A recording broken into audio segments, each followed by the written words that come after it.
You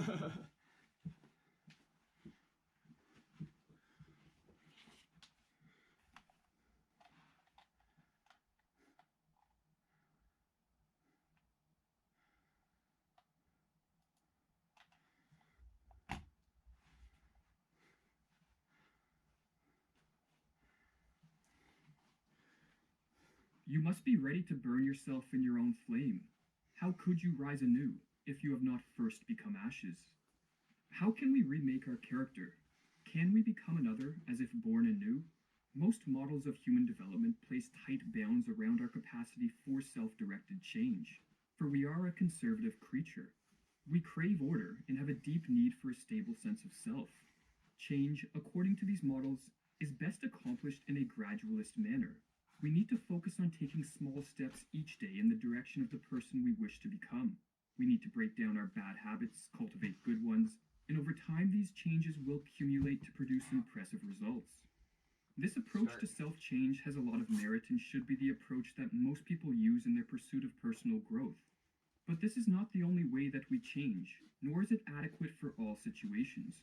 For while we are conservative creatures, we are also mortal creatures with a limited time and a limited capacity to endure suffering.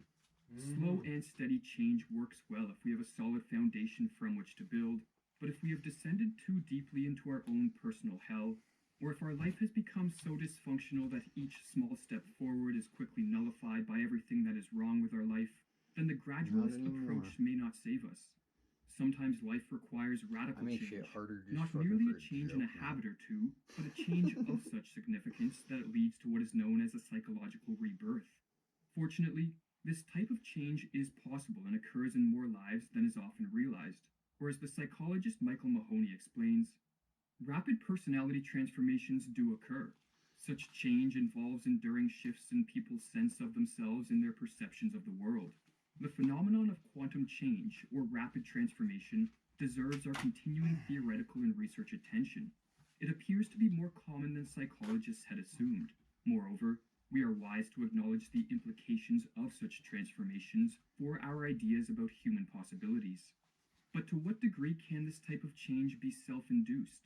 While there is a lot of mystery surrounding this process, the idea of the rapid personality transformation, or psychological rebirth, has long piqued the curiosity of mankind.